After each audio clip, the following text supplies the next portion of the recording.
All right, I will call to order the November 29th, 2022 meeting of the Newburgh District School Board of Directors. And our first item of action is the flag salute.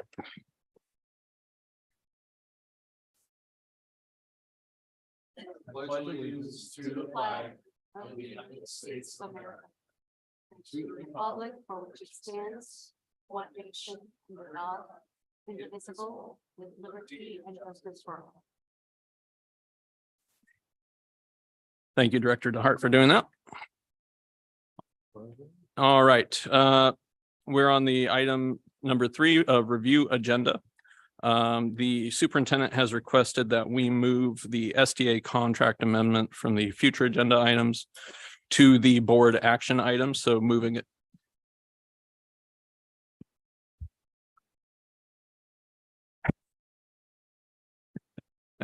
Never fails. Well, give us just a second here, folks. We're having some audio issues.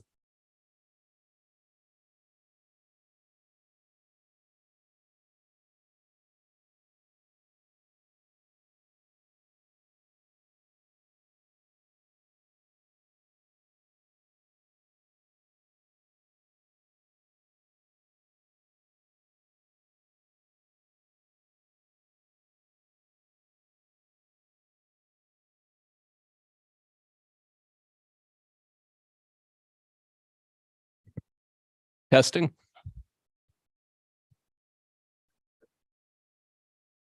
I don't hear it coming from the screen yet, so that is an improvement. All right, I think we're good. So I would request a motion to move the SDA contract from section 10 to section 8. I move to move SDA contract amendment from section 10 to section 6. 8. Sorry, section 8. Is there a second? Second. Motion has been made and seconded. Is there any discussion? Hearing none, I'll call for the vote. All those in favor of moving the SDA contract amendment from section 10 to section 8, please signify yes by raising your hand. Passes unanimously. Are there any other additions or deletions or changes that members would like to make to the agenda? Okay. We will move on to approval of minutes. This is to approve the minutes of the November 8th, 2022 meeting. And I would entertain a motion. I will move to approve the minutes as presented from November 8th, 2022. Is there a second? Second. The motion has been made and seconded. All those in favor of approving the minutes of the November 8th, 2022 board meeting, please signify yes by raising your hands. Motion passes unanimously. All right, we are on to the consent agenda and accepting new hires and resignations. Do I need to read these out, Dr. Phillips? Okay, I would entertain a motion to accept the consent agenda. Yeah, I move that the Newburgh School District Board of Directors approve the consent agenda as presented. Is there a second? Second. The motion has been made and seconded. All those in favor of approving the consent agenda as presented, please signify yes by raising your hands. Motion passes unanimously. We are on to the reports, presentations, and discussion section of the meeting. And our first presentation will be SPED hiring with Tony Buckner. Thank you. My name is Tony Buckner. Hey, Tony. Can you hear me now? Okay. I'm ready. Oh, right there. Okay. My name is Tony Buckner. I am the Director of Special Education Services here for the Newburgh School District. I've been asked to update the board and our staff with the number of changes we've made over this current school year, specifically from August until now. Board members, I've given you a packet if you don't mind just following along. I've listed out the personnel which we've lost from summer until now, including school psychologists, speech pathologists, physical therapists, resource room teachers, our TOSAs or coordinators, as well as our special ed director. From our school psychologist point of view, we've lost 5, speech pathologists, we've lost 6. We lost our physical therapist, our resource room teacher, Long list there, as well as our two TOSAs, as well as our coordinator. On the next page, you'll see the different roles and responsibilities that each person has, starting with school psychologists, what they do for our district. They're instrumental with our evaluations, behavior plans, threat assessments. Our speech pathologists, they provide direct therapy for our students, evaluations, screenings, and develop IEPs for our kiddos. Physical therapists evaluate students with motor or sensory needs, as well as our resource room teachers that provide direct academic, behavioral, social, or functional learning opportunities to our students. Teachers on special assignment, these are regular teachers, typically SPED case managers. After a number of years, they become teachers on special assignment. They help train those in the buildings. We had two, both of which had left, as well as our coordinator who oversees all of our behavioral health services within our district. And then also our director as well was out from summer until now. In terms of the school psychologists, I did put in a quote there from the National School Association of School Psychologists, identifying that they recommend a ratio of one school psychologist per 500 students. However, they also know that nationwide we have great variability, anywhere from 1 to every 1,200 or 1 to every 5,000. In Newburgh, by December of 2022, Newburgh will employ 6 school psychologists. So we went from having 1 to having 6, 2 in person, 3 virtual, and 1 will be fulfilling a role as a counselor in Mountain View Middle School. And our ratio will be 1 to every 875 students. So beating the national average on that. Any questions about school psychologists? How many additional would we need to employ to hit the 1 out of 500 number that they're recommending? We would probably need to employ at least 1.5 more. However, in the past with our school district, we've had as low as 2, myself being one of those, with a colleague who had since left, and we made that work.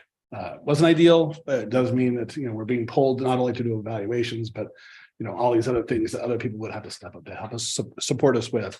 But 1 out of every 800 is actually, like I said, beating the national average. And the virtual psychs have come on. And for the most part, we've seen great success with not only evaluations, but also just consulting with staff and making sure that staff feels supported with their expertise. Thank you. Yeah. Question. Speech pathologists. Oh, excuse me, I had a question. Oh, I'm sorry. The Wellness Center provides complimentary counseling. How does this overlap, or how do they work together? Can you speak to that, or? Yeah. Our Wellness Center provides more mental health counseling, and school psychologists are also trained to do some of that work as well. However, school psychologists are tasked primarily with evaluating students eligible or not eligible for special education services. Okay. There is an opportunity to bring in a school psychologist for a threat assessment. That is something we probably wouldn't ask the Wellness Center to do because they don't have the relationship with the staff nor the students directly. Our school psychologists will be providing like intense behavioral support as well. That could be a functional behavioral assessment, behavior support plan, things that help a staff go from, I don't know how to work with this kiddo or what to do when he does this or she does this, to having step-by-step instructions. And the Wellness Center provides more of the individualized care. Great question. Individualized care for kiddos in crisis. Thank you. Yeah, great Makes question. sense. Speech pathologists, according to the Bureau of Labor Statistics, we are looking at a 21% growth projected in the next decade. And all other occupations are typically around 5%. So there is a tremendous need for speech and language pathologists, and having 6 resign pretty early on in the school year created tremendous stress for our families, for our staff, and really for our students who have speech and language needs. Out of the 6 that resigned, we were able to recapture 2 of them just through consultation and discussions with making sure their working conditions improved, which we were thrilled. So Mountain View, they retained theirs as well as the high school. The other 4 of which we've brought on 3 virtual school speech and language pathologists, one at Antonio Crater, one at CV, and one at Joanne Austin. And I'd have to say they're pretty phenomenal. If you haven't had a chance to meet with the staff or the speech pathologists over there that are doing an online teletherapy service, really great work. So Corey, Colleen, Deanne, not only can they do the evaluations, but they can also see students directly based off of a computer. And we've been working with staff how to get kids called down and get them engaged in services and the like. Letters were sent out to families earlier this month, I think the first week of November, identifying that because we haven't provided speech and language services throughout the school year, so September or October, that we would be providing a way to recoup some of those services if families so indicated. So there's a couple different ways that we're looking at doing that, some over like holiday breaks, some over just adding extra minutes into their school day. So if a student came to us with say 40 minutes a week on their IEP, we would bump them up to 50 or bump them up to 60 until those minutes were recaptured. A couple of the parents, one in particular, made a comment that this was not having a speech pathologist very detrimental, because the growth, I mean, speech is fundamental to a kid's learning. And so not having them, this was our first in trial run with teleservices. And I have to say the ones that we got were really impeccable people and personnel. Those compensatory services are already starting, and we're looking at not only providing, like I said, the extra minutes throughout the school week, how a student qualifies for those services, but also over breaks or even doing through summer school. So we already have an existing summer school program. Those students that have extra minutes on their IEPs that were not accounted for would be brought in over the summer months to recoup those minutes. The ODE had identified that we do not need to provide minute for minute. So if a student lacked 30 minutes a week times 8 weeks, we need to provide them with X number of minutes. ODE made it clear that we don't necessarily have to provide those minutes for minutes. However, that didn't feel right. And so we are recommending that every kid that was minus a minute from not having an SLP will be provided every minute guaranteed on their IEP. Any questions on speech services? Yeah, I got a question. So the teleservices, where are those hired from? Yep. So they are through our, great question. They are through our Willamette ESD partners. They did contract with another agency. In fact, we have two different agencies that they've contracted with, but they are Willamette ESD providers. They are, certified in speech and language pathology. They have their Oregon license. It did take them a while to go through a background check to make sure that we are getting qualified personnel, but they are not simply just a bachelor's level individual. These all have master's or degrees beyond graduate work. Really stellar folks, and any concerns that we have through Willamette ESD, we can address them personnel wise. We can address them through them to get either a replacement. But I've been really satisfied with the three that we've had. And so is the goal, is there a target? In other words, half of them will be through through ESD and the others will be in person, or is a plan to have them all in person? What are we looking at there? For the extra minutes or for just the employees? Yeah. So these three, they will be teletherapy employees throughout the remainder of the school year. Okay. So 3 schools in particular, CB Middle School, Joanne Austin, as well as Antonio Crater. Antonio Crater and Joanne Austin each have what we call an SLPA, so a speech and language pathologist assistant, and that person is in person. So that person can come coordinate those services, and then the virtual speech and language pathologist would come in person or come online and see that work directly. So it may be a combination of both in person and virtual. However, a CV would basically be just online. Okay. Yeah. And then next year, we're hoping for in person, although okay. Just knowing that this field does have such a tremendous growth rate, and the universities are not providing us with enough speech and language pathologists in general. A lot of programs have shut down. And in the end of this conversation, we're going to talk about ways that we can be more aggressive in terms of our hiring practices in the spring and before summer starts up. What we saw is not only the mass exodus of people leaving, in terms of this field, especially speech and language pathologist, there's not a lot of hiring that can be done with just a lack. And this is not just in Oregon. In fact, in the notes online, I can share with you national statistics of how everybody's hurting for speech and language pathologists right now. And so what, is there a way of comparing the two? I know that Tony, you said that you like the employees that we're getting from the Willamette Educational School District. Do you compare those? Do you look at kind of the performance? Do you have any way of kind of grading that, or? I mean, teletherapy services have been around for a number. This is not just a COVID hit, and then therefore we're going to be in teleservices. Teleservices have actually been in a lot of remote districts for over a decade. A lot of places out of the coast or even in Central Oregon, they're fully utilizing teleservices based upon just the fact that they can't get anyone in person. Mhm. And so, in terms of like grading specifically, where did our services go amiss or awry in terms of this kid made growth or this kid didn't? I think that would be a stretch for us to say, based upon us just doing teletherapy services, we conclude that the student got an inferior service.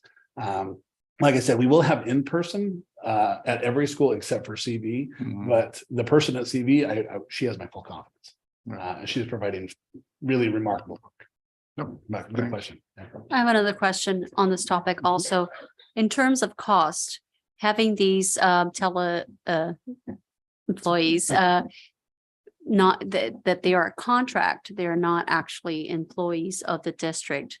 Can you talk a little bit about the benefit in cost wise for the district of the service?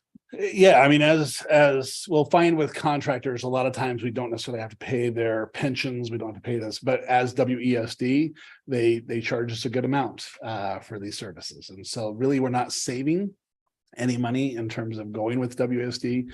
There were a couple staffing agencies that we could also look at a speech and language pathologist. However, the cost was negligible. And so really the cost benefit for us, this does cost us a little bit more money because we typically have to provide, if a speech and language pathologist is going to be doing an assessment on a kid, the kid needs to be brought to the testing room and make sure that the testing environment is secure, and the fact that there's not interruptions, video cameras work, everything's set up, and the specialist can hear the student effectively. And so that does cost us some time to bring a student in there and have someone arrange for that testing. And that's what the role of the assistant plays a little bit. It into- can be. The assistant can actually provide direct therapy to the student, which is great because that reduces the amount of time that the speech and language pathologist has to spend with a kid. But someone else, and we've really utilized some of our staffing agency EAs or educational assistants to come in and bring those students in and just to help facilitate those meetings. So it does cost us a little bit more in terms of bringing the student to someone rather than the speech and language pathologist just running down to the next room and grabbing the kids and bringing them in. But it's minor, and we really couldn't wait. I mean, a student not having speech services. I think Dr. Phillips and the team here, we felt like it was more important to just start than continue to wait. And we still have the posting up, and unfortunately, we've had one applicant in the last 3 months through our posting efforts. So not having teletherapy services, I think, would be more detrimental than not having or than having. Thank you. I had one more question. Yeah. Are we collecting data that will allow us to compare the improvement of students who got in person versus those who got the teleservice? For Yeah. purposes of making sure there's parity there. We're not collecting because every student is individualized, right? So you're going to have some kids come in with an articulation issue, and how do they make gains, and how do you show that? Some kids are going to have different sounds. I think if anything, we could probably collect data on saying what was your experience like, more of a qualitative than quantitative. That is something that we could do. We have not ruled that out, but we haven't collected any data on that to begin. If that's important, we certainly can do that. But, like I said, teletherapy services have been around. They are nationally, this is a national movement of how to provide these services, and the evaluations are all standardized based upon teletherapy services as well. So even our evaluations can be done this way, and it's seen as a national norm. Thank you. Yeah. Let's see. So speech pathologist. Okay, LRC teachers. So we lost 12 special education teachers over the course of summer to about now. We lost our 2 TOSAs. Currently, we are fully staffed with all TOSAs and our coordinators. We have 3 active openings right now for special education teachers, mainly at Edwards Elementary School and CV. We are using the TOSAs and the coordinator to currently support those teams to make up those difference. And we're actively interviewing right now 2 candidates, one for Edwards and one for CV. And so with that, we look to be just 1 teacher away from being fully staffed with all of our special ed teachers in the district. Educational assistants. So I write here where EAs are really the lifeblood of our program. We had typical turnover, but we also had an influx, really a slew of students coming to us in our pre-K to kindergarten programs where our projections were high, indicating we had highly impacted students coming into us in kindergarten. We're seeing that that's not totally the case, that a lot of our kiddos do need support, but they don't need one-to-one sit next to you kind of support. And so we got creative using a contracting company called Maximum Healthcare Staffing. Between them and our regular postings, we've been able to fill every single EA position in our district, minus about 5, which we'll be having filled by probably the end of next week. And every building in our district will have an EA placed by either Maxim or one that we've hired since that time. And so we've really gone out of our way to provide support for our teachers and our buildings with EAs, and we've been very happy. Some are very behaviorally trained, and so they've come in and filled an automatic need with some of our really challenging kiddos. So educational assistance, we've actually done better utilizing the staffing agency than we had through our own efforts. Any questions on that? Okay. Yeah. First of all, what is the background needed for someone to become an educational assistant? And what is the time frame for when they apply to when they can be in the classroom? Are you talking about through our staffing agency or through our direct hires? I'm going to just say, I want to be one. Uh-huh. Okay, great. When can I expect to be in the classroom if I do everything quickly that's required of me? That's a great question. So if you have a clean record, because we're going to do a background check. Right? We got to do that. Well, We're going to determine, we're going to do all your reference checks on you. So if you apply and you list all your friends as references, we're going to call you back and we're going to say, give us a professional reference because that's really important. We will interview you and we'll determine what school has the best need or the best fit for your basic skill set. And then at that point, we could probably expect once your background clears, I would say less than a week. oh, wow. If your that's background great. check clears that quickly. We've had a lot of our paperwork go out. And so while we're in process of getting things signed, it doesn't take long for them to start right in our building. And that's good to hear because I've heard that there's a slowdown in hiring like for substitute teachers. And so I was wondering if the same was true for this. That's great to hear. No. In fact, we do have about a 3-week turnover or delay once we request an EA through our staffing agency. And it's mainly not only to find those individuals, but also to do all that background check. Great. That is staying a robust part of our hiring practice, is to make sure that everyone that is hired are cleared, that there's nothing that's going to surprise us later on. Perfect. Thank you. So there's no requirements of previous experience in teaching or any of anything other than having a background check that that you clean. There's certainly positions that we would not put an individual in if they weren't qualified. So I'll give you an example. We had one lady today come and join our team just today, and she's going to be placed in a program that can be very challenging. We immediately put her through our MANT program. Our MANT is kind of our behaviorally de-escalation process or training. And she immediately went through that training and before we even sent her into the classroom. If you came to us with no experience in a school, never worked with kids in general, you're probably going to start like at recess duty or maybe out at a crosswalk, just making sure that, kind of a low level. And I don't mean that disrespectful, but just somewhere where we're not going to be putting you in a position where you could get hurt or where something might happen. If you have a lot of experience working with kids, then great. We might put you in a spot where you'll be working with a medically fragile student, or you might be working with a group of kids teaching reading or basic foundation skills. The main thing we're looking for is desire. If you are interested, you have a good heart, you did well, you're personable, and kids can relate to you, I think a lot of times we'll pick you up 9 times out of 10. Yeah. Thank you. You're welcome. You're welcome. So some new additions that we've also hired or in the process of hiring that we did not have last year.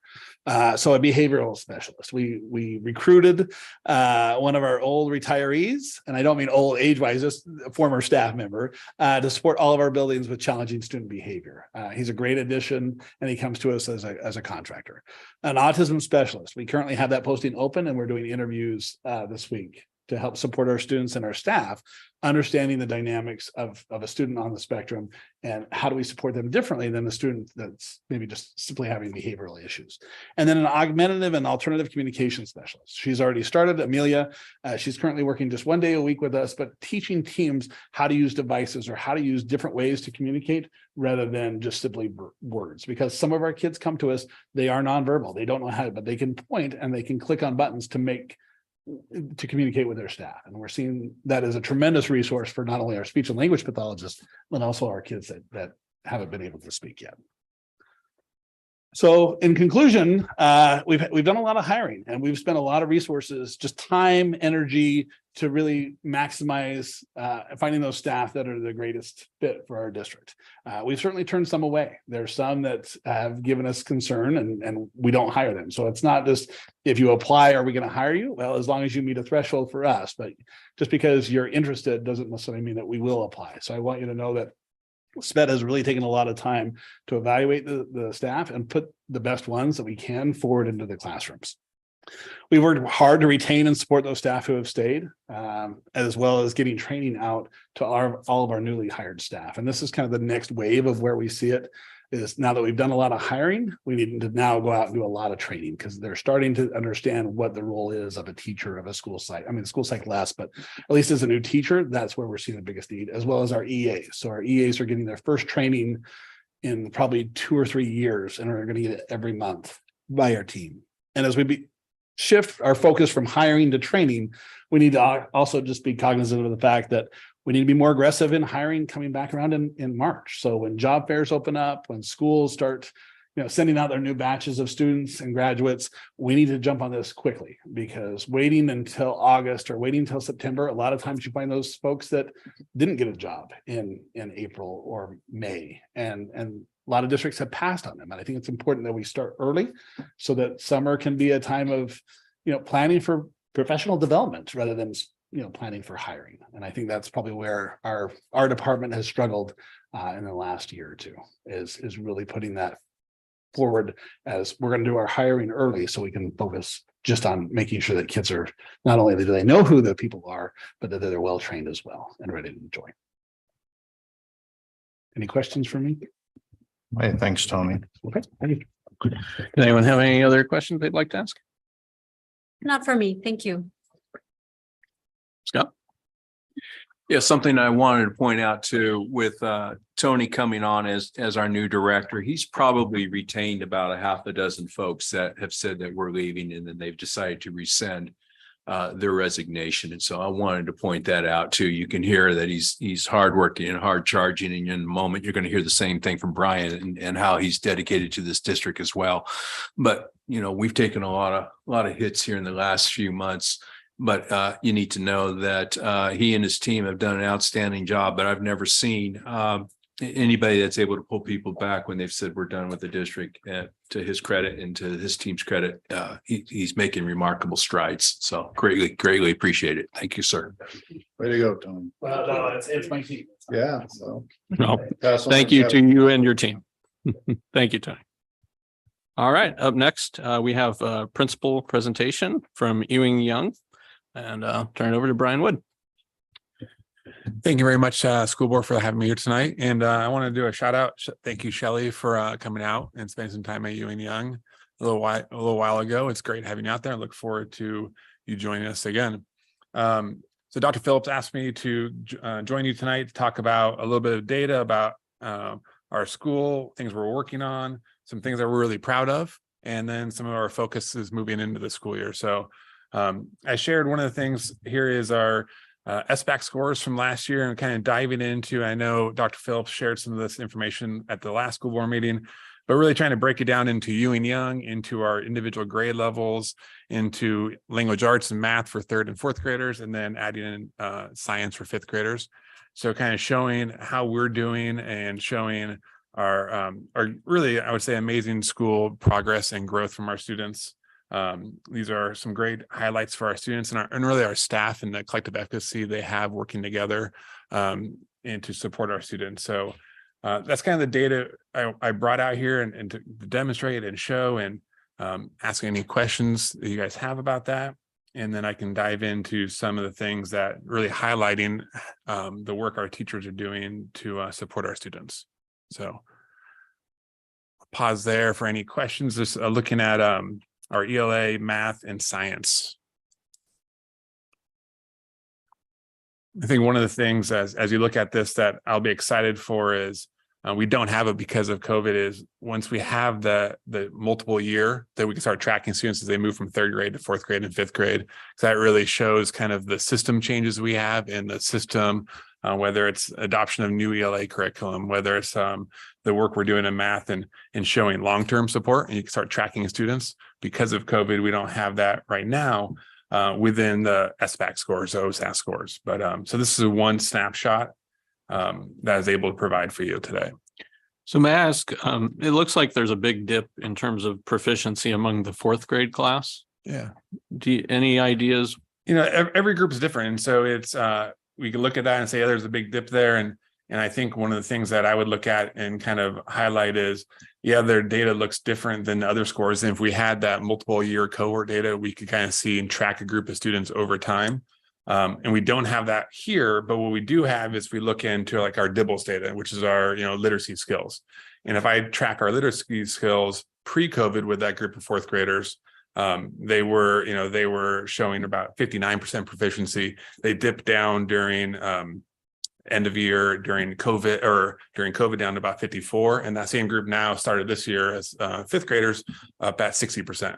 So we did see this kind of natural drop during COVID, but we're also seeing these kids are the resilience, they're bouncing back up, the extra support we're putting in with our literacy skills. And so they are making gains. And I can look at that data and see students that I know personally that achieved level 2, which is a huge accomplishment for some of our students. So the score is one piece, and it's also following the students on a trajectory and knowing where they've come from and all the hard work they're putting in to get where they are. So it's a snapshot, but some of the other pieces of data that we can pull together kind of shows that overall growth. Okay, which is so awesome. we have more recent data since these numbers. We that have shows an improvement. Sure. So this is the end of year SBAC scores from last year. So we don't have that until this coming year. We'll get the data again. But what we have is when we dive into those students and dive into their literacy skills through DIBELS, whether we dive into their math scores through iReady, we can highlight some of the other growth, which is going to lead to this growth. So based on where we're at, these numbers as these 4th graders, now 5th graders, our projections would say their end of year data is going to increase just because of all of the digging into the foundational skills we're working on. So this is one piece of the data. Okay. So Thank great you. question. Thank you. Any other questions? Okay, so thinking through some of those highlights, and I hinted at already, is some of the great work we're doing with RTI. So our response to intervention, our reading support, and aligning that with the science of reading, the most current adoption for our language arts adoption, and then also our reading specialists, adding those into the buildings have been huge. And so really be able to support our students that really need those intensive reading supports, because we know that we want to get proficient readers by 3rd grade. And that's a great indicator of their long-term success. And so the work of our teachers, of our support staff, of our reading specialists at UWI Young, which Carrie Wilcuts, has really supported in beefing up how do we support our early literacy skills, and how do we support the students that need that intensive one-on-one, one-on-two, one-on-three support that will get them to become proficient readers by 3rd grade, and then ultimately long-term success in education and the workforce. So that's a big highlight right there. Another highlight for us is our 4th and 5th graders were able to get back to outdoor school, which is something we haven't done since before COVID. It was great. We do 3 days. We don't do an overnight, but we do 3 days exploring salmon. So they raise salmon in the classrooms. And then we look at some local waterways. So we chose Hess Creek and George Fox and Chehalem Creek at UWI Young Park to explore, are those waterways sustainable for salmon and the life cycle of salmon? So it was hands-on. Students were checking water samples, water flows, temperatures, macroinvertebrates. So they're really investigating 3 full days of, can salmon survive here and make a journey out to the ocean and back. And it was great. third day was a little wet, but our kids persevered, parents persevered, teachers. So it was just a really great hands-on learning opportunity for our students, something we've missed during COVID. So I want to highlight that. And then it's really important that just thank all our volunteers, volunteers that come out for community events, volunteers that have been in our classrooms, in the workroom, in the office, field trips. The school home connection is so vital for schools to be successful. So I want to give a shout out to all our volunteers who've been coming in and helping. And then the last one I want to talk about is our K-5 COA. So I've been fortunate this year to take over and support our K-5 COA program. And it has been awesome. It's been great to work with our teachers, our support staff there, to be able to engage with our families, meet some of our students. We have the opportunity for our students, if they choose to, come into Maple Rush into a classroom on Wednesdays and engage in some hands-on learning with our teachers. And then just the other day, we had an opportunity here at the district office where our STEAM TOSA, Chris, came in and worked with our COA staff to create some really great hands-on learning. I know some school board members were able to come, and it was fun. It was great success, and we look to continue those type of activities over the year. So for me, it's been a great opportunity to engage in a different part of our school district and a different part of our community, which has been really rewarding. And so I just wanted to say it's been a great pleasure to work with our K-5 COA staff. And then areas that we're looking to continue over at Ewing Young is we feel like we've made some great strides with RTI, and we continue to look for that and how that supports our school improvement plan and supports ultimately the school's mission and vision. The area that I'm really excited about is how can we carry that RTI work over into math? I think it's the area where we can look at some of our processes we've created for literacy, carry that over into math to support our early math skills. So that's a big area of think that I'm exploring and trying to figure out how we can share what we've learned in RTI for language arts into math. Since a lot of folks probably aren't that familiar with educational terminology, would you mind explaining RTI? So response to intervention. And so it is, we're looking at for literacy, we pulled benchmark data. So we assess our students beginning, middle, end of the year. And that gives us kind of the, some different skills. And so then we start using that information to dive into what are our 20% or our 100%. So first of all, it starts off with the core. So is our core curriculum supporting our students in the classroom? And what is the strategy that we can do to support all of our students in the classroom? And then we drill down a little deeper into the kind of the 20% and figure out what is the most foundational skill, whether it's phonemic awareness or phonics or vocabulary or fluency or comprehension. And so what can we do to support specific students to get them to grade level? And so it is, we collect data, we have team meetings, we celebrate successes for students so they feel a part of the process. And then from there, we continue to review and see how we can make supports for our students. So we don't have a process for that like in math yet. So I think it'd be great for us to get to the point where we can start to drill into what are some of those lagging skills in math. What are some science-based, research-based interventions we can provide for our students and our teachers? And then can we collect some data along the way, see what is working, what's not working? And I think that's gonna go a long ways for math. And what do we need to do to get that in place for math? Well, we have a math TOSA coming in pretty soon. That's going to be doing a great job. And so shout out to Don Reed there. And I just think it's going to be, it's going to be time. We're going to be going into a math adoption pretty soon for curriculum. So it starts with our core to make sure that we have a valid and reliable core curriculum. And then from there, we can look at what are the skills that our students are struggling with and what are some intervention supports that we can pull together. And then how do we implement that? Right now for reading, we have reading specialists. So do we get to the point where at some point we have math specialists or math EAs that can help with a small group work? And I think we have a great foundation. We've spent about 4 years plus in RTI. So I think for language arts, I think we can mimic that with math and do make great strides with our students. Thank you. Yeah, great question. Hey, Brian, you talked about the volunteers. Can you expand on that a little bit? Like now that the COVID's over, you're seeing an increase in volunteers. How are you guys utilizing them? What kind of needs do you have for the volunteers? And are you needing more of them? You talked about reading and math. Are you guys using them in any capacity there? I know that when I was stationed down in Texas, I used to volunteer at one of the schools just doing reading for some of the kids that were a little behind. Do we use our volunteers in that capacity? That's a great question. Thank you, Chair.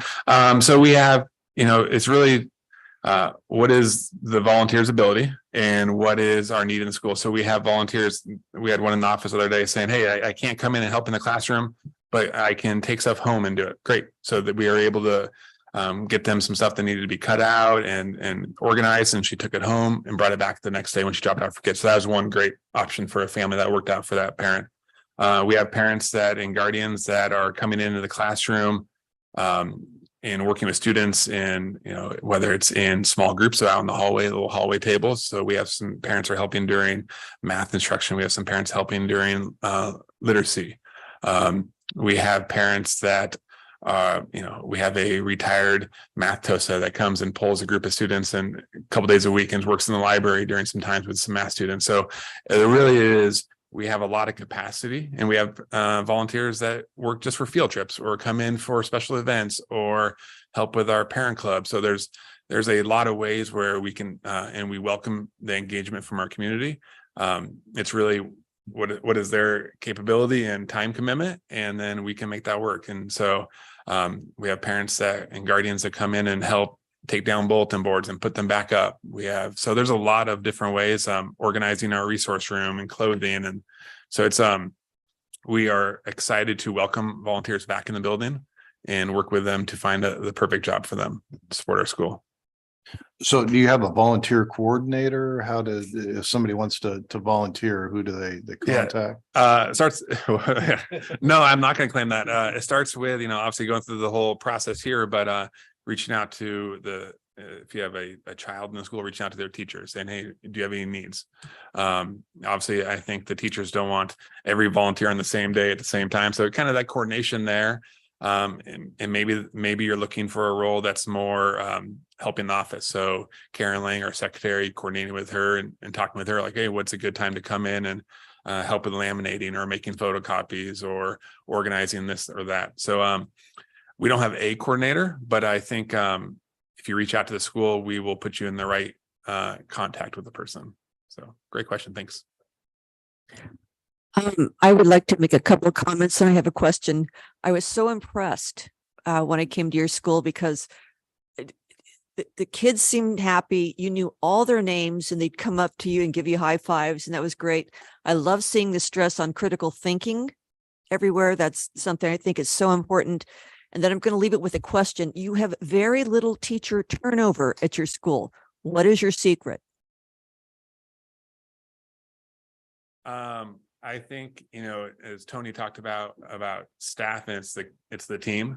So it's not a secret with me. It's with the total Ewing Young building community staff. They're all amazing people, and they are committed, just like every person in our district, to the success of our students and our community. And yeah, so we've had teachers that we've been blessed, and teachers and custodians and EAs, and that every position that have been there for a long time, and that's awesome. And everyone is a teacher. Everyone is supporting our students in their growth. And so I'm very fortunate, and the success is, I think, because of all those individuals. So it's the parts that put together the whole. So, great question. Good job. Did you have anything else, Brian? That's it. All right. Thank you very much for tonight. Thank you. Thank you. Thank you for the presentation. Our next presentation will be on district vacancies, and I'll turn it over to Scott. So one thing I want to mention too, that, Brian mentioned a lot of things and multiple hats, and he's got a solid staff that frees him up. But one of the things he's really done to help Steve and I, as we've transitioned into the district this year, is COA, or Chehalem Online Academy. And there's been significant shifts in that. So he's been instrumental in giving us historical information as far as what's been in place, what's worked, what hasn't. And so, that's a critical component as well, that not all of our students have returned on site for various reasons. And while he says he's K-5, he's really been K-12 for us many times throughout the year.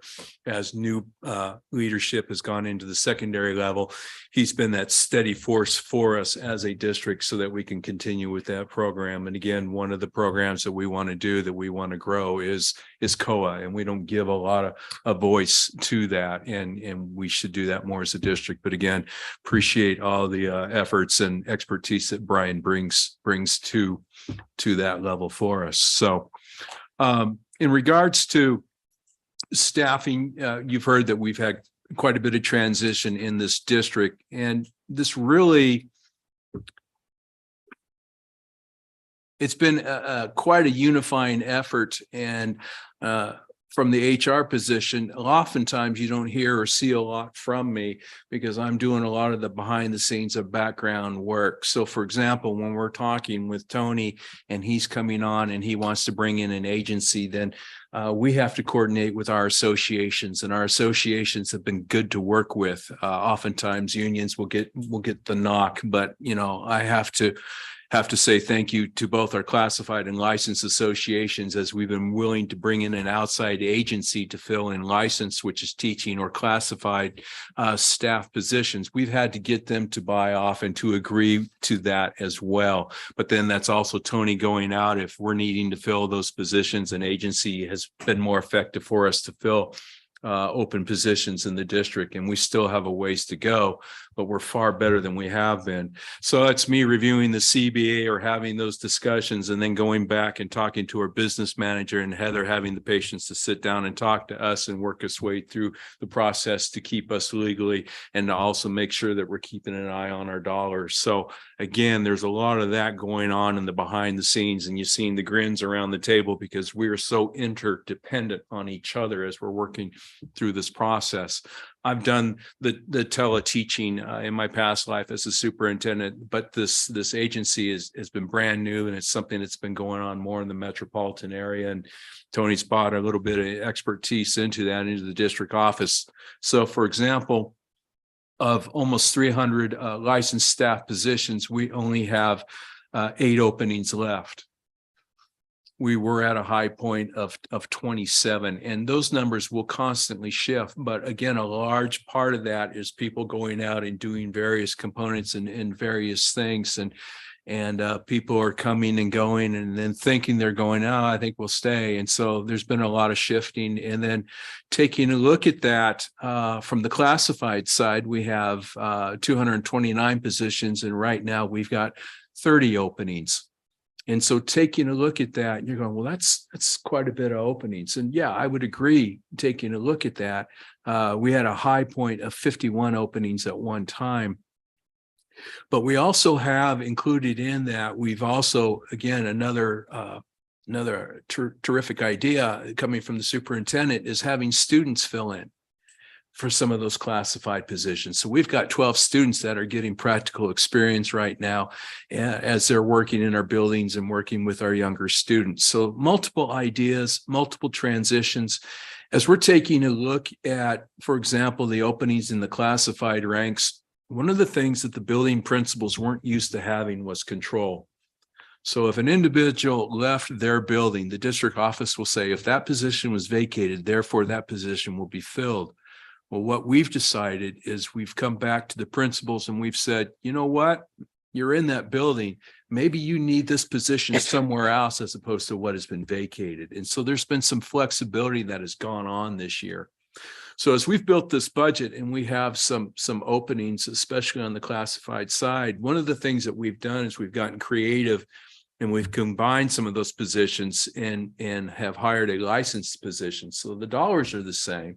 So we're adjusting or massaging the number of openings that we have to meet the needs. So for example, a couple of specialists have been brought in this year because we've taken some out of this over here and we've moved it over here in order to meet the needs of our students. So I think that's what we're going to continue to do as we work not only through the rest of this year, but as we're prepping and planning for the budgeting of the upcoming year, that we continue to take a look at that, so that just because we the prior administration business office said, well, we needed this many people. What we're hearing is something different. And what we're hearing is coming out of COVID that our needs have adjusted from going into it. And so we're given a lot of flexibility, and it's creating a lot more work. But I think at the end of the day, we're moving in the right direction. So as I shared with you, we had hit a peak of 51 and we're down to 30 openings. You will also notice on our website with those openings, if we've hired an agency individual or an agency employee, we're still going to keep that position posted, because ultimately what we would like is that agency employee to come into the Newburgh family. And then if that is filled with a Newburgh family member, then yes, we will take that position offsite. Otherwise, we'll leave it on there. So it may appear like, well, they're not filling positions. Well, actually we are. Whether it's through our students or whether it's through our agencies, we are getting people in those positions. And so there may be that misnomer out there is that there isn't people coming into the district. Well, actually, yes, they are. And I have not seen this many hires this far into a school year before either. So I'm pleasantly surprised, unfortunate that we're in that position, but pleasantly surprised that we're bringing folks in. You had a question? Yeah, so if I understand what you're saying there, we have 30 posted openings. But what you're saying is some of those positions are being filled right now by Right. contract people, but we're Right. keeping them open so that if we find the right person, we can do a permanent hire. Right. And How so many and of so we those would 30? And so we would release that agency person, or if they come at the end of their contract, they can decide to stay on with us, or they can stay with the agency Sure. and go from there. So how many of those 30 openings is that the case for? I would say that's roughly half. Okay. And that's going to be in flux. Okay. So we have a roughly 15 openings that we haven't put someone in the job yet. Right. Okay. Right. Thank you. So the downside is with all these openings, the upside is we have more budget than what we had anticipated. So this again gives us a little more flexibility. And again, as we discussed earlier, there's some cost savings hiring an agency versus hiring somebody in district because of the benefits. But we think that having somebody part of the Newburgh family is far more beneficial than having an agency employee, because they can come and go. Where if we get somebody that's vested in the district, they're more than likely going to stay if they're part of one of our associations or part of the licensed or classified groups. With just our sped EAs through our Maxim Staffing Company, we have 10 right now that are still posted. And then through our students, I believe we have about 6 to 8. So roughly about what I would say just from the sped side or from the work that I've been involved with, that's about 18. Thank you for that. Anything else, Scott? That's all I have. All right. Did members have any questions? All right. Thank you very much, sir. Thank you. Thank you. All right. Our next action item here is our new website platform presentation by Bridge and Bolster.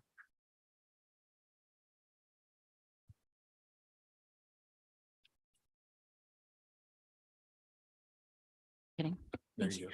Thank you. Hi, everyone. My name is Michelle Walker, and I'm with Bridge and Bolster. As most of you know, this was a process that was started, I think, a year ago, long before my time or Rose's time with the district. It's fell off to the wayside, and we picked that ball back up, and we're going to run with it. We first started off with speaking with the IT department. The IT department is a great resource, and we were fortunate enough to still have Jamie here to help guide us with some of his knowledge and experience and give us some suggestions. I took that list and some of that information and researched all of the ones that he gave. And of those, there were 5 that I went and actually scheduled the demonstration with. Those were Aptigee, Campus Suite, Blackboard / Final Site, and Edlio. Sorry, that was 4. And of those, I would highly recommend that we look into, Edlio. And here there are many, many reasons why. But I first want to go into, sorry, I'm just never done it before. I first want to just go over the fact that a lot of people in the community, because we did send out a survey. In that survey, it was just 1 through 5. Do you like the website now? Do you want it changed? Another question was, how easy is it to navigate, et cetera. It was kind of a wash except for the neutral standpoint. Oddly enough, though, when we've had open-ended questions asking what would you change or what would you keep, there was a lot of insight and a lot of information in those responses. I included many of those responses in the packet, not all. The biggest concern throughout the community was cost and how expensive this was going to be. And if this was going to take away from the children, their education, the resources they could be getting instead of. And it's actually cheaper. Blackboard and who we currently use, which is Civic Plus, is a combined total of like $19,000 or $20,000. One second, I don't remember the exact dollar amount. It's 4,200 and then 15,000 and some change. Yeah, I'm looking at Blackboard Mhm. and the contract is for 15,300. Yep. And for Civic Plus is for 4,200. And Correct. that is a yearly subscription for each of them. Thank you. So it's 19,500 per year. Aptigee was 6,200 plus $3 per student every year, totaling around $22,000 a year. Campus Suite was 19,000 a year. Final Site and Blackboard, which is an incredible program, is $33,000 a year. And then the one Edlio with a 5-year contract and getting a discount for that 5-year and waiving the website design fee, it would be $18,400 a year. So the cost was significantly less. And with that lesser cost, we get a significant amount of bonuses. So instead of having 2 different platforms, it's all combined in one. So somebody on the back end can go in, they can add whatever they need to do, but it will also, you can do your notifications, your push notifications, your emails, your newsletter, all in one spot. You don't have to toggle between any 2 different platforms. In addition to that, teachers can have their own page where they can, which will automatically sync with their Google Classroom, which will allow parents to be able to go online, see what their assignments are so that they can start being, or be more, have it be more convenient or easy for them to participate in their children's learning. Maybe they don't know what the assignments are. Maybe their children aren't necessarily telling them what their homework is, etc. But it'll be right there for them to be part of that. Go ahead. So from the district website, I can go to my daughter's math teacher profile and access her assignments and homework. If it's, I do have Chris with Edlio. He is live on a Zoom with us as well. He's going to answer those technical questions Okay. and how that will work. Okay.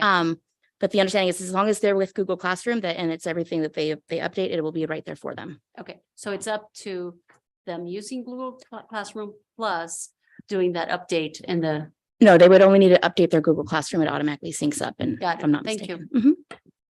Mhm. In addition to that, it also comes with the app, and the calendar feature was another big concern of the community. How the calendar currently is not very user friendly. It's not very updated, etc. Their calendar option is robust. It's actually something that you can download to your phone straight from the app, and many other features. But the biggest concern was the cost that it would take away from the kids. And I want to reassure the community and the board that if we decide to go with Edlio, it will actually cost the district less. And there's significant perks to it. I am going to ask that Chris, if he's still on, if you want to go ahead and maybe show them a little bit more about Edlio. Sure. So first, I appreciate you guys giving me the opportunity. Can you guys hear me? We can. You can. Great. I apologize about that. So I want to thank you guys for giving me the opportunity to participate in your board meeting tonight. My name is Chris Conforti. I'm a senior account executive here with Edlio. I've worked in the ed tech space for about 17 years now. I spent the last 6 of which working in the website communication space. Just to tell you a little bit about Edlio, Edlio's been around for over 20 years. We were founded in late 99, early 2000. So I was going to share my screen sharing is disabled, but we were founded. To deal with the echo. So, sorry, Chris, we're having an audio issue when we run you through the speakers. It's okay. Just let me know if it's still a problem. So, sorry, Chris, we're having an audio issue.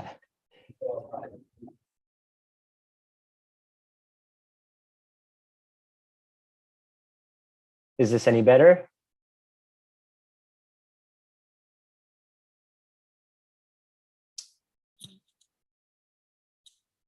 Can you hear me still? You guys hear me okay? I'm not hearing any audio. Go ahead and try it now if you would. Oh, okay. I can hear you now. Can you hear me okay? Yeah. Perfect. Okay. So again, Edleo's been around for over 20 years. We were founded back in late 99, early 2000. We have about 16,000, 17,000 schools we're closer to at this point. And we've got a 97% retention rate. So what that means is once schools join Edleo, they don't tend to leave very often. Again, 17,000 schools and 97% of those are renewing with us year in and year out. We only work with K-12 schools and districts. So everything that we've built and designed is around the needs of the educator, administrator, parent, and student. So as Michelle was mentioning, we are consolidating your communication efforts, where typically you'd have to go to the website to post an announcement there. Then you have to go out to social media, send that same post up there, create your newsletter, send out your email, voice, and text from another system. We're doing all of this for you through the one application. So there's one login. Once you're logged in, you can create an announcement for your website, send that out via email, phone, text, push notification to our app, create newsletters, social media, including Facebook, Twitter, and Instagram. So what we're allowing you to do is provide information to your families on the channels that they're already using and comfortable with. One of the things that we have found is that families don't want to download another piece of technology. They don't want to install anything else on their machine in order to be able to communicate with the school. So what we're allowing you to do is just connect with the parents on the channels that they're already using and comfortable with. We've got a lot of other great features. The question came up about Google Classroom. And I was going to share my screen, but it looks like screen sharing is disabled. So if you want to take a look at a few things, feel free to turn that on and I'll be happy to share that with you. But what happens is all they need to do is when they, go ahead.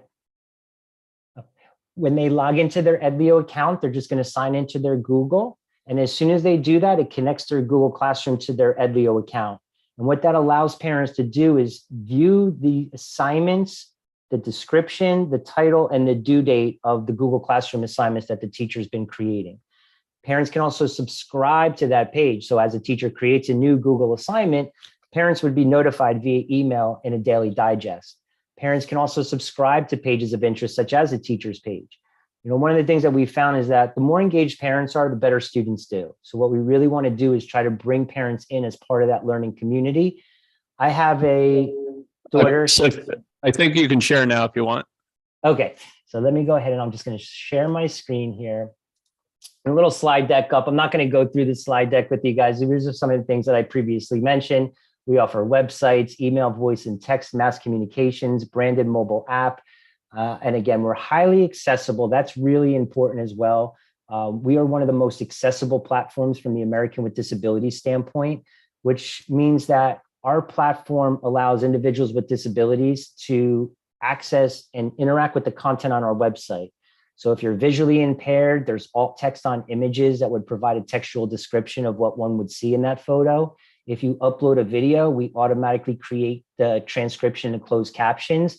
So maybe somebody that's hearing impaired can still read the transcript along with that video. So I'm gonna open up a couple screens here. I'm just gonna pop through a couple sample sites. This is Coos Bay. These guys are out in Oregon.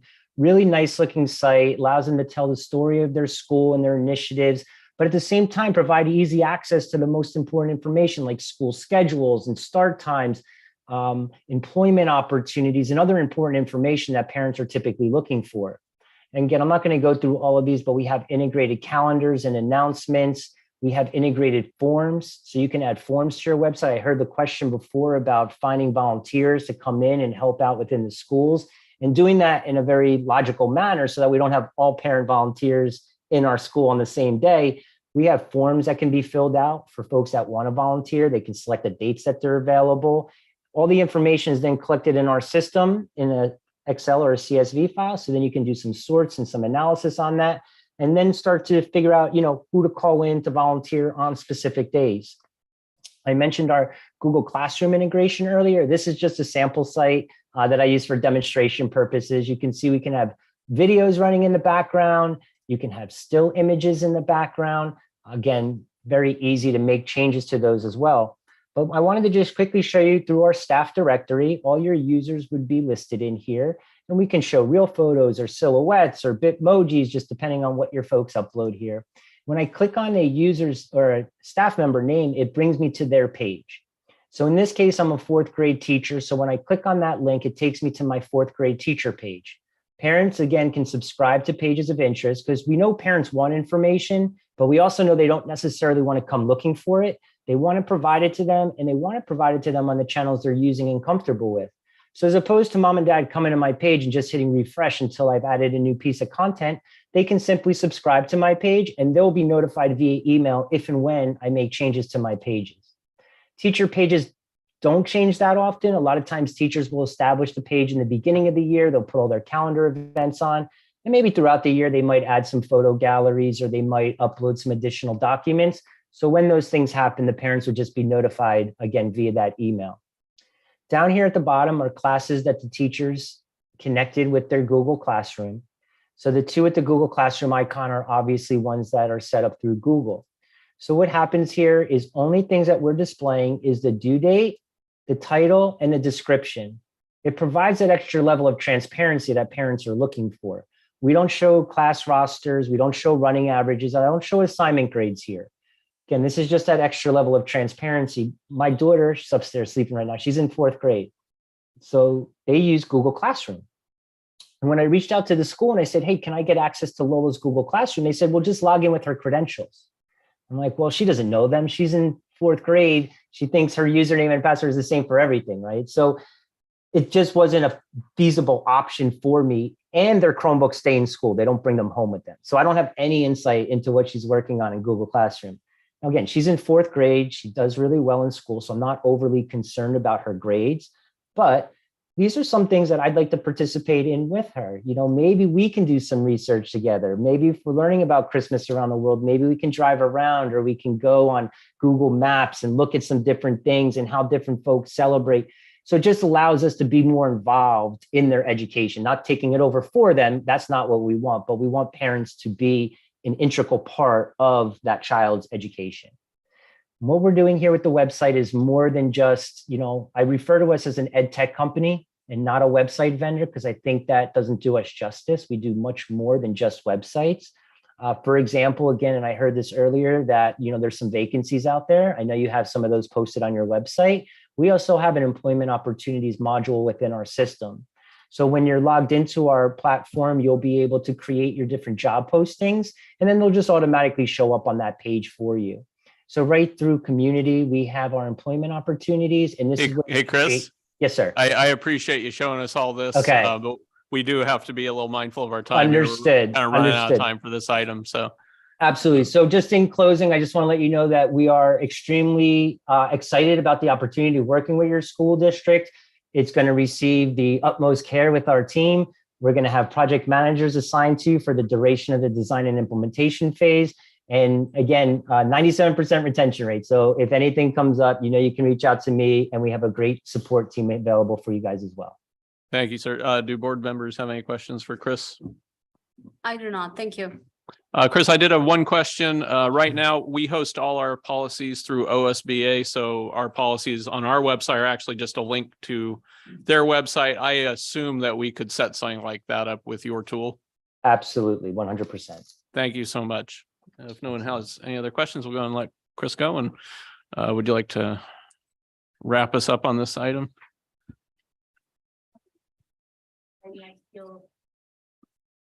Sorry.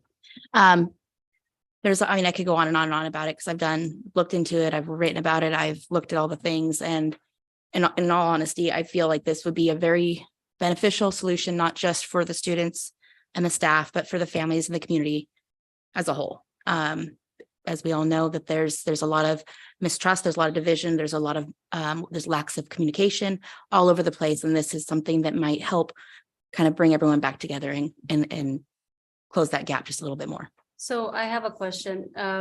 From a implementation perspective, when there is a, a new system coming into any, can you talk a little bit about, any company or school district? Can you talk a little bit about the plan and the, timeline for implementing, and when, if we as a board decide to, move forward with this contract, when would the parents be able to see, this new website go live? I'm gonna go ahead and take that. Yeah, I You can want me answer to that. okay. When we had our call the other day with Chris, I asked a similar question. If we get board approval this evening to move forward, Chris said that we would have the website up and running by February, the beginning of February. Therefore, we could get parents up and running, shortly thereafter. One of the things that I really like about this product is the app that's on your phone. And through that app on your phone, you can get pretty much just about everything that you would get on a web page. It's And another question that I have from a transition standpoint, I know like when you move house, from one house to another, you bring some furniture, leave some behind, buy new furniture. Do you guys have already mapped out what is migrating, what is staying, and like a good plan to make sure that data that is important is not lost? Yeah, we don't have it 100% dialed in, but we have a pretty good idea. There's definitely things that need thrown away or archived elsewhere. And there's other things that we'll definitely bring and improve upon. So, yeah. Okay, thank you. And if I may. And then just to add comment- on to that for you, Raquel, when I've done implementations with other softwares with other companies, it's not as complex as some might think. It is difficult. There is a lot to it. But a lot of it's just downloading and inserting things a certain way so they can upload and put things in the way that they need to on that end. I don't know if this will be the same, but I imagine it's going to be a similar process, which I plan on being, participating in to the best that I can and to the most that I'm allowed in terms of confidentiality. So, Dr. Phillips, your recommendation this evening is you want us to approve moving in this direction? Is that- Absolutely. Okay.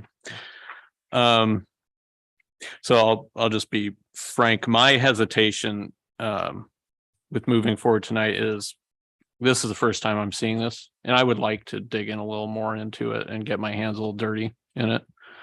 Just mainly because I don't want us to have another STA type situation where we've signed on with a vendor with all the promises of all the new apps and the gadgets and functionality, and then come to find out in February, nothing works, right?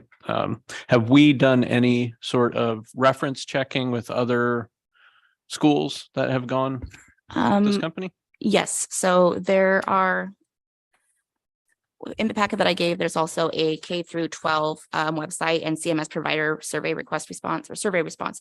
This came directly from Jamie from IT. He actually surveyed various districts throughout the Pacific Northwest.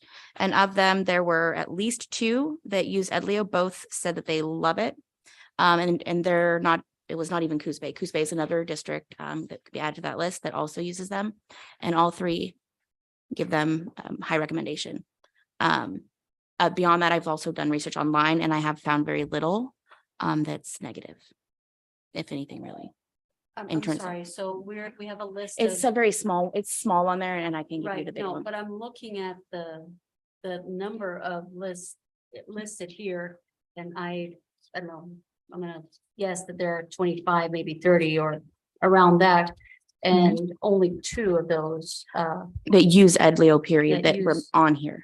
That Right. we had access to. There are also the ones that are on the top there, like Aptigee, for example. There were some that said that they would go without. Same goes for Campus Suite, same went with Blackboard. So they were the only ones that had the 2 yeses and 0 nos. Everyone else had a no, but this wasn't every district in Oregon either. no, I understand that.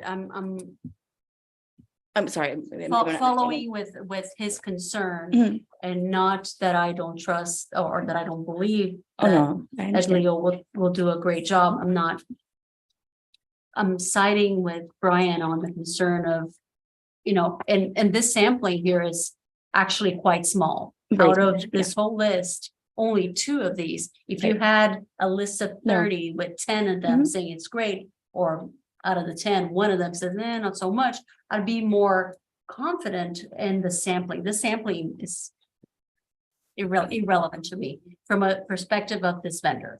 No, I understand what you're saying now. This sampling was just to show that there were various ones that we did look into. This was not specific to Edleo or to Aptogee or to anyone specifically. There's nothing here that's specific to Edleo, and that they are on there. I have, however, reached out to another district in Oregon. They like them.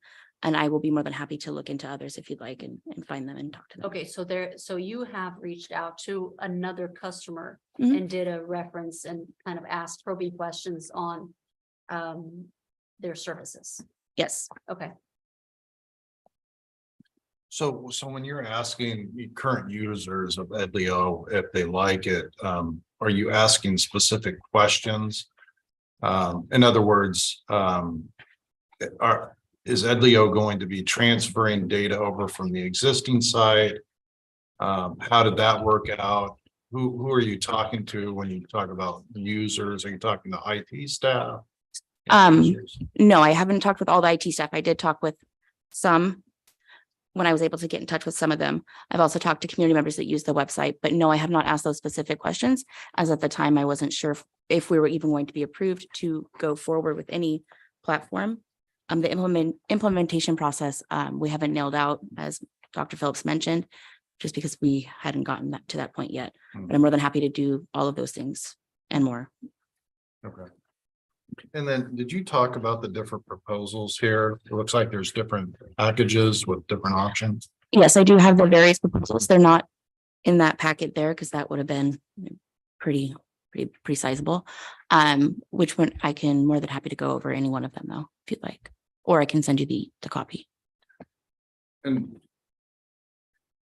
that's what we're seeing in the packet right here. So CMS only, bundled CMS broadcast, or what is this?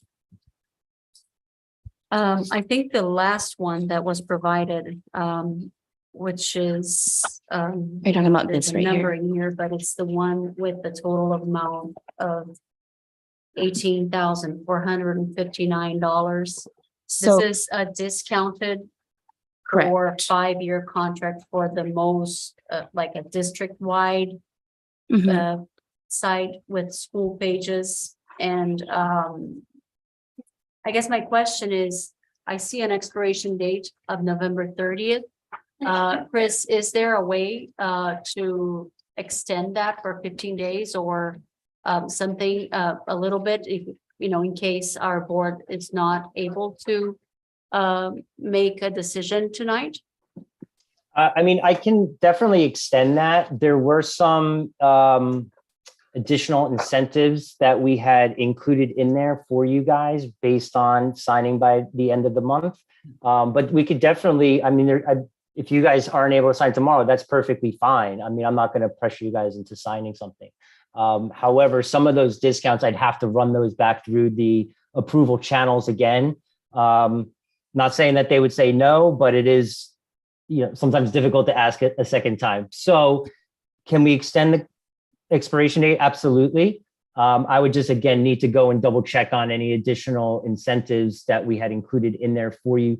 For example, we waived the full design fee for you guys. So that was a $3,000 fee that we were going to waive that completely. We're actually offering to do a launch campaign and a press release for you guys. So if that was something that you wanted to kind of announce this in a very positive manner to the community, we were going to assign our marketing team to work with your folks to draft a nice, launch campaign and marketing campaign to go along with the website as well. Let me see what else. I think we had, I don't know if we put anything else on that one. I But think yeah, we I have mean- outlined here the benefits and discounts. I think we just have to perhaps have a little bit of a discussion to be able to. I have a question. This all looks good, but this is, we can't take it all in. So this is your chance for your elevator speech. What are the top 3 issues, or what are the top 3 things that you think makes you outstanding that we should choose you over the others? Yeah, well, again, number one, I know very well those other platforms that you're looking at. We're all built for K-12. So that's not really a differentiator for us at this particular time, right? Every of those vendors are going to have announcements, they're going to have calendar events. But what we do different is we have a lot of additional features built into our system. That's why I said that we're more of an ed tech solution than a website company. We have the ability for facility management right through our system. So folks can put in facility usage requests through the website. Then there's an approval process that would be going through as well. We have forms built into our platform. So if you want to have somebody fill out a volunteer form, job application, field trip permission slips, those can all be created through our system in what we call our forms. You can have forms with payments. So if you want to collect money through the website, you can do that as well. It doesn't cost you guys anything to use our forms with payment solution.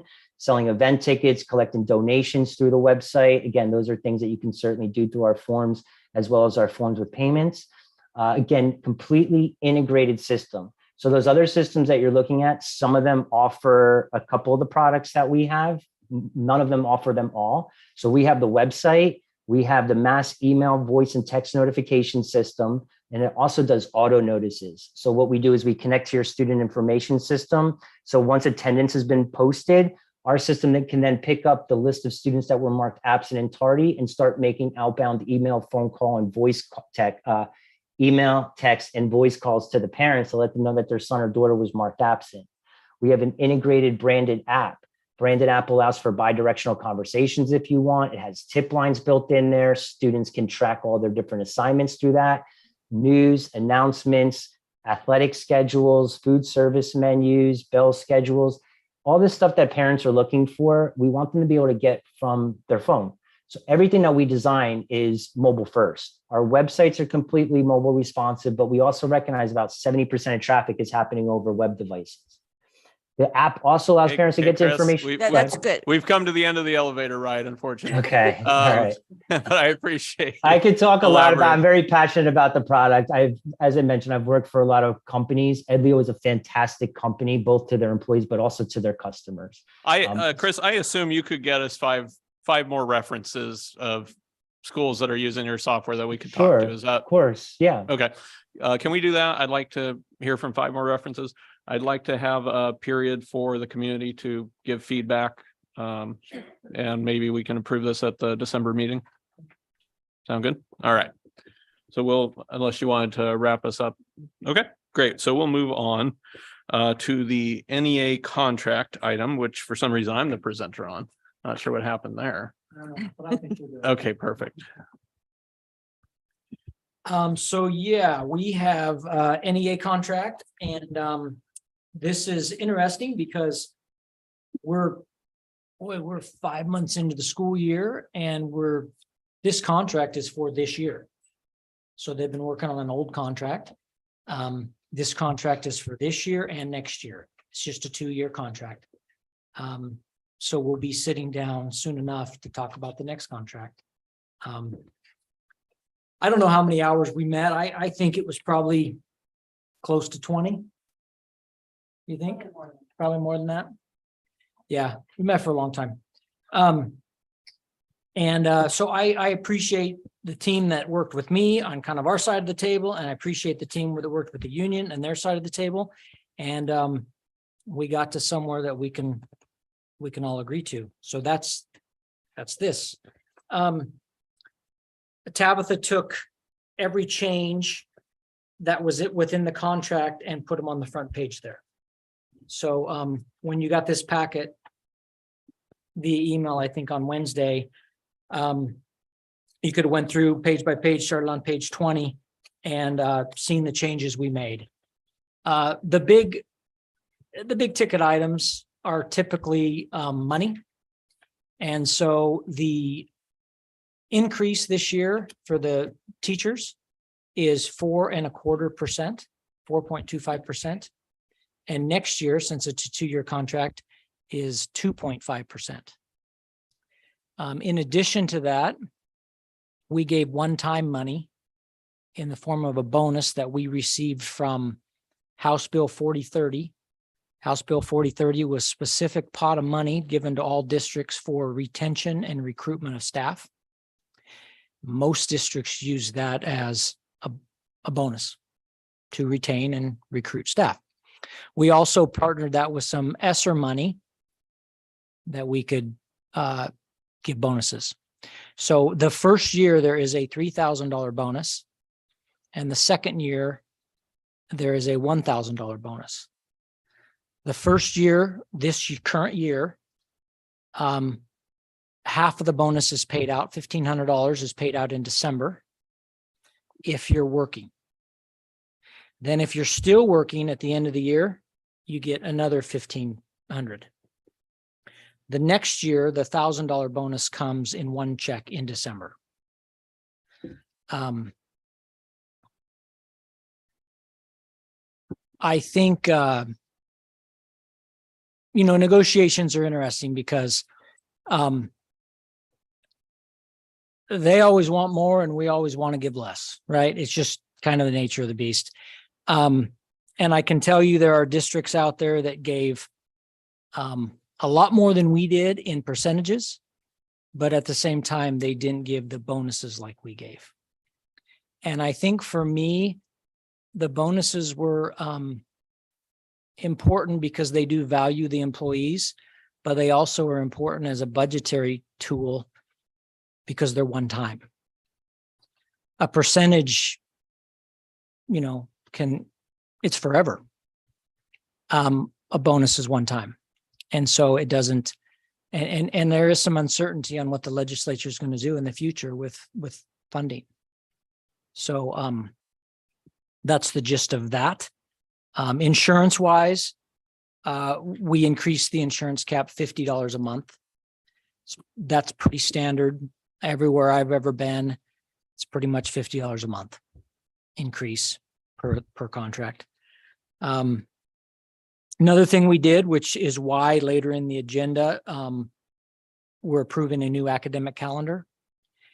If you recall, when we built the calendar the first time, we had December 19th as a school day, which is Monday of break. And we all knew that was a bad idea. And I assured you we would fix it. That's getting fixed in the calendar. And then another thing is January 3rd, which is when we come back from winter break. It's going to be a staff work day rather than a student day.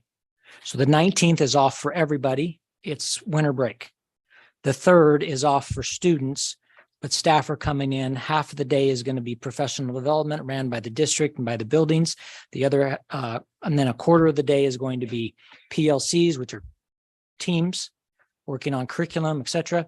And then the last couple hours of the day are individual teacher prep time. Those are the big items, I believe. We've got Jen and Drew here from the union. Am I missing any big items? Okay. Did I say anything wrong? No? Okay. I'll document that.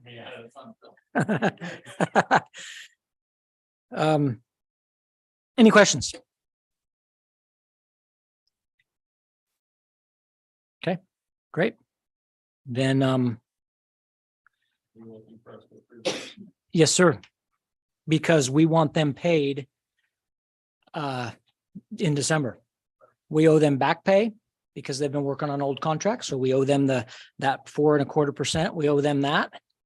We owe them the correct December pay, and we owe them the bonus stipend. So yes. So I move that the Newburgh School District Board of Directors approve the NEA collective bargaining agreement for the July 1st, 2022, June 30th, 2024 as presented. Is there a second? Second. The motion has been moved and seconded to approve the NEA collective bargaining agreement for the July 1st, 2022 through June 30th, 2024 contract as presented. Is there any discussion? Hearing none, I'll call for the vote. All those in favor of approving the motion, please signify yes by raising your hand. Motion passes unanimously. Okay, thank you. The next one is the OSEA contract, which is our classified contract. And it was a Me Too, which I don't know exactly why that was how it was done, but I inherited that, and it isn't good or bad. It's just is what it is. And so what it was basically whatever the teachers got, that 4.25%, that's what the classified got. And they also, when they got $50 on insurance, the classified also got $50 insurance. It was a Me Too. And then on the front sheet there, once again, there's about 6 pages there of minor changes here and there in the language. If you have any questions, I'd be happy to answer them. I see under the listed changes, there's 2 related to discipline dismissal of regular employees. Can you speak to what those changes were? Yeah, let me get there. Scott, get there too. Help me out here. Page Page 22. 21.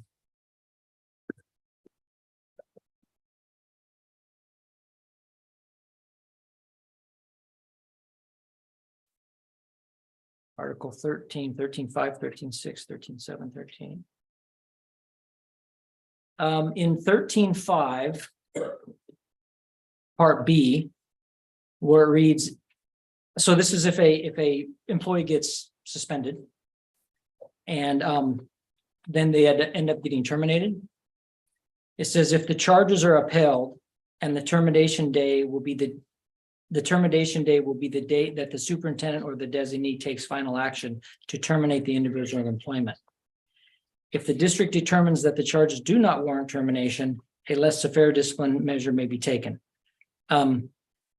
This was in regards to how they would be paid.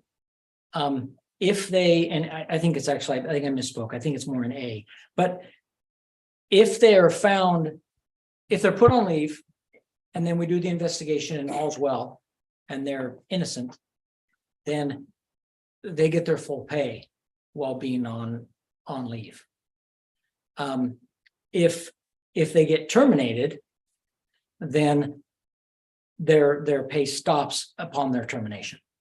And that language wasn't clear in the old contract. So we had to make it a little more clear. Yeah. And then the other change on 22. Yeah, 13.9 and 13.10.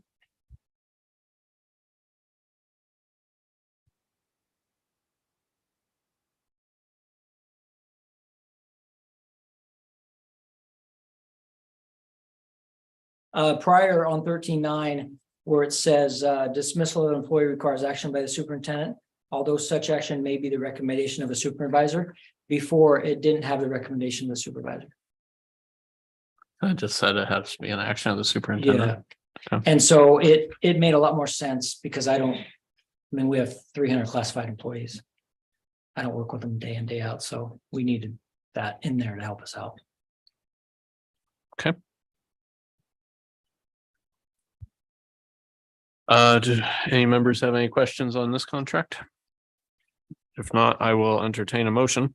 I move now with the microphone on. I move that the Newburgh School District Board of Directors approve the OSEA collective bargaining agreement revisions for July 1st, 2020, June 30th, 2023 contract as presented. Is there a second? Second. The motion has been made and seconded to approve the OSEA collective bargaining agreement revisions for July 1st, 2020 through June 30th, 2023 contract as presented. Is there any discussion? Seeing none, I will call for the vote. All those in favor of approving the motion, raise your hand to signify yes. Passes unanimously. Wonderful, thank you. And I failed to mention thank you to Jen Esmond. She's the president of OSEA here in Newburgh, and she and her team. They were good to work with. Okay, academic calendar. This academic calendar is exactly what I just mentioned. As you can see, December 19th is now a no contact day. It's part of winter break. Go up to the next month. Monday, the 2nd is a no contact day because that's when we celebrate New Year's Day. Since New Year's Day falls on a Monday, you celebrate, or on a Sunday, you celebrate on a Monday. And then Tuesday, the 3rd, is that professional development and prep day that I mentioned. And that day is really important for us. As a district office, we feel we don't quite have enough time to really do training as much as we should. You know, we spend hundreds of thousands of dollars on curriculum, and then we have a hard time finding time to train on it. And it's a bad idea. So those are the only 2 changes on this calendar. I move that the Newburgh School District Board of Directors approve the revised academic calendar as presented. Is there a second? Second. Motion has been moved and seconded to approve the revised academic calendar as presented. Any discussion? If not, I will call for the vote. All those in favor of the motion, please signify yes by raising your hand. Motion passes unanimously. All right, our next item is board communication. Director Cole. Oh, sorry. Yeah. Sorry. Right. This is making a change to our board governance agreement. And this is not an official policy, I'm told, so we can have a more general discussion. What I'd like to change is the how we communicate, number 12. The chair responds to group emails sent to the board. I propose we change it to designate the board secretary to be the first line of response, and then, or whoever the board designates. Some of the reasoning is that it's not always practical to have the board chair be the first in line to answer. And plus, a lot of the questions are more routine, and the board secretary could answer that. And then with the help of Dr. Phillips, she could coordinate answers that if she wasn't sure, and then she could pass them on to the board chair. Some of the benefits, I think this would really help expedite responses, improve goodwill in our community, our image. And I also think that sometimes our chairman's time could be better spent doing other things rather than answering more day-to-day email. Save his responses more for policy. And that's so I'm asking for a discussion. I am not opposed to that. Like you mentioned, it's not a policy, so it's easy to change. I do want to be mindful of Tabitha's time and knowing that she is not the board secretary, that she is Dr. Phillips' executive assistant. So I would want his permission and to ensure that this additional task will not impact her ability to do her tasks as they are.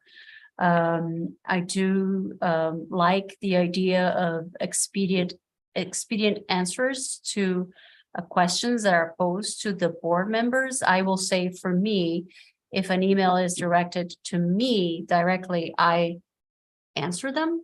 However, I do not answer to emails to board of directors. So if someone has a question for me, I will answer for the board. It is right now the board chair responsibility to do that. I am open to have a resource who is able to help with getting some of these questions asked, but I answered. But I'm also mindful that sometimes the person sending an email wants an answer from the board. not from the secretary of the superintendent. Or so I like solutions to answer fast.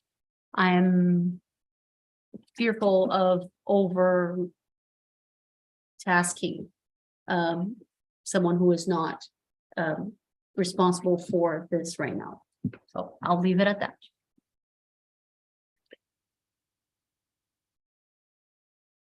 I have mixed feelings. On the one hand,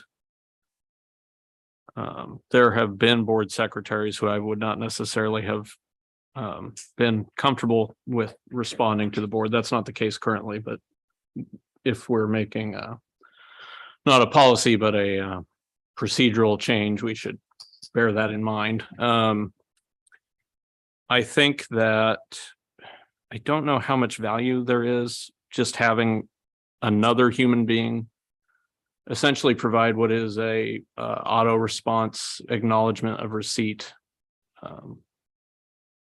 And I'm also cognizant of, the time of our staff. So if all she's doing is sending this has been received by the board email, we could easily set up a technology solution that does that without requiring a human being to press the button, right? So if we just want to let them know that they received or that we received their email, I think that is probably the more sensible way to go than having her do it. Mainly because that sounds miserable to have to do that.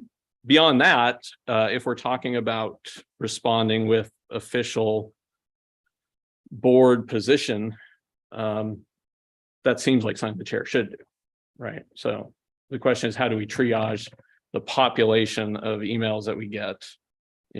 Perhaps we build in some technological solution to provide a receipt to the people who send emails, and then allow us to identify the ones that need a more direct response. Most of the time, I think, just a general philosophy, emails are meant to be read and then discussed in the meeting, because everything we're supposed to be doing is supposed to be in the public view. And so I'm very hesitant to even respond with more detailed policy ideas or language in an email to an individual constituent. I would much rather read their email out loud in a meeting and then have the board discuss it and approach it that way. And so those are kind of my feelings around the contours of what you're saying. Okay. Do you have, before I respond to this, do you have? Well, I guess, so help me understand, we're not looking for a policy change? A procedural change. What I envision, and no, this would not be just a standard, thank you for your email. We'll get, no, it's more of a lot of, for example, we had a question come in, there was 3-part this week. It was addressed to all of us. And 2 of the first parts of the message were just, how do you seat people? What's your policy? And that's something that Tabitha could have answered.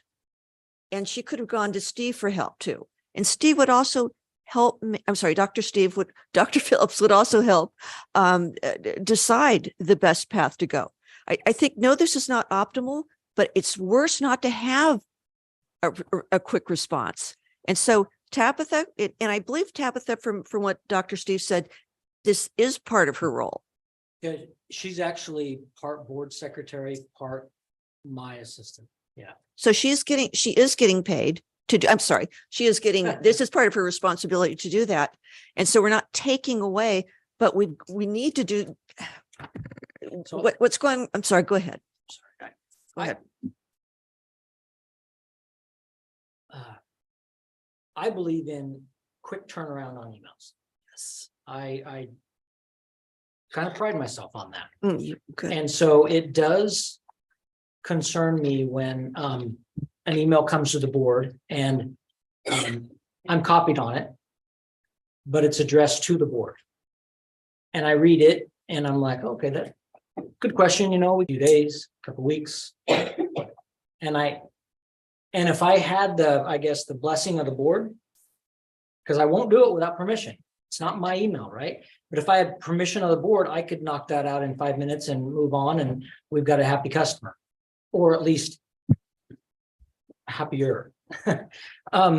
So I get it. I just don't know how to do it exactly, because at the same time, I'm not the board. So if it's a technical, a kind of an easy technical one, I could do that. Tabitha and I could do that, no problem. If it's a philosophical other kind of thing, it's dangerous to speak for other people. And this is something we can fine tune as we go. I could see it more as a, thank you. And we appreciate you writing to us, and I'm a live person, and this is being read.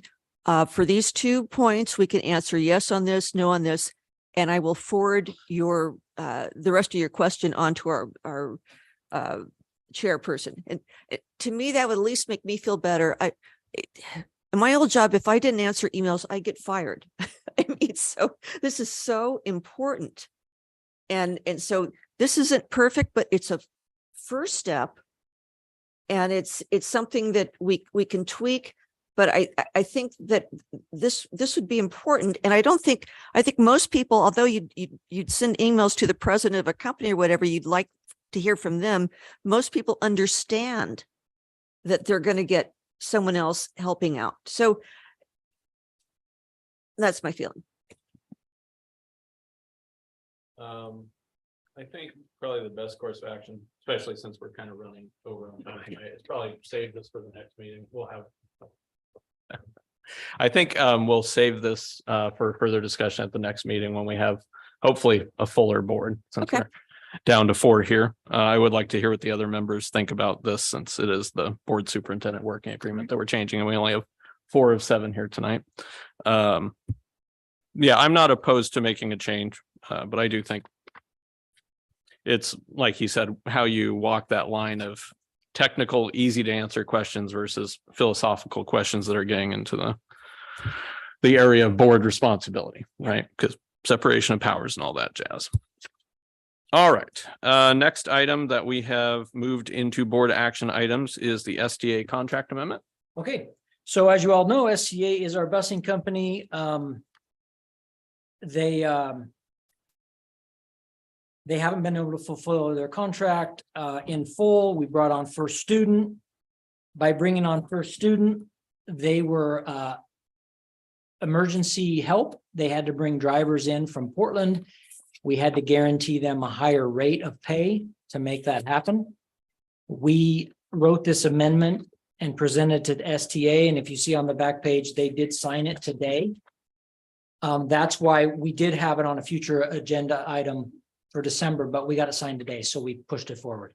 Bottom line is in number 3, it basically says that up to $55,000 a month, they will reimburse us up to $55,000 a month for the overage that we are having to pay out to First Student because STA isn't fulfilling their contract.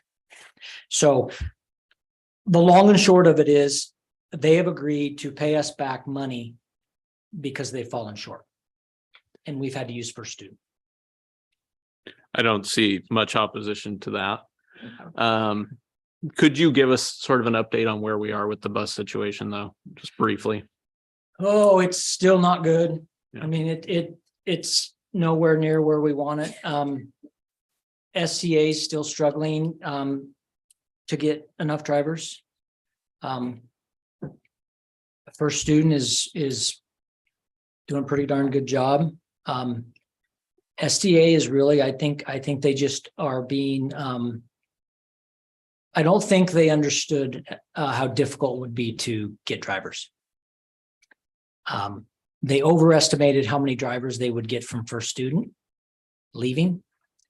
First Student retained more drivers than STA thought they would. So therefore, STA's just been kind of outgunned. And there have been other things that have been problems. They promised an app that has never really worked. They use our communication system now. Communication's still a problem. it's, So are we thinking about what we're going to do next year? we Yeah. absolutely are. Okay. Yeah, and there'll be, I plan on talking extensively about that on the next board meeting on December 13th. I would entertain a motion. I move. I move that we approve the amendment number 1 to the agreement between Newburgh School District and SDF Oregon that was signed on the 29th of November, 2022. Is there a second? Second. The motion has been made and seconded to approve amendment number 1 to the agreement between Newburgh School District and STA of Oregon as presented. Is there any discussion? Seeing none, I'll call for the vote. All those in favor of approving the motion, signify yes by raising your hand. Motion passes unanimously. Thank you. And we're on superintendent comments. Yeah, you've heard a lot from me recently, so I'll be fairly brief. I went to SpongeBob SquarePants and took my family, and it was pretty darn cool. We had a great time. So Mr. McConaughey, shout out to him. He does a great job. His students do a great job. The scenes and it was just really good. And from what I understand, he's got enough students that he has like 2 main casts and they go back and forth night to night, which is really cool.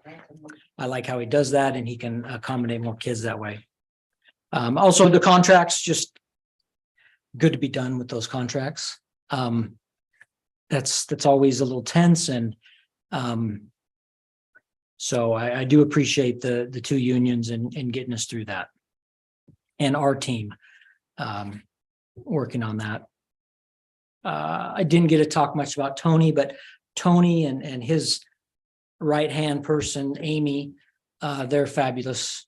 They've really done a ton of work for our SPED program. And their praises can't be sung. They're top notch.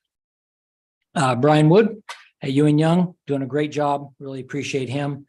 And it's interesting because when he shared with me his data, I did exactly what Brian did. And I went right to the year that didn't look super rosy. And I failed to really appreciate the 3rd grade and the 5th grade. Those were awesome. Those are off the charts, more than double what the state average is. And so I have to watch myself sometimes to not, to stay positive. And Lucia, thanks for being here. And we'll get you some work. Okay, soon. Feel bad. You've been sitting here the whole time. And so, and lastly, I hope everybody had a great Thanksgiving. I think living in this country, we have a lot of wonderful things to be thankful for. Living in Newburgh, a lot of great things to be thankful for. I think if we all had a spirit of gratitude a little more often, a lot of our problems would go away. So I would encourage people to be a little more gracious. And that's all I have. Well said. Thank you. Dr. Phillips, we're now on to discussing future agenda items. We have NHS student fees and a new course presentation by Tammy Heinron. That will be at our December 13th meeting. And we will also have a board complaint review at that meeting.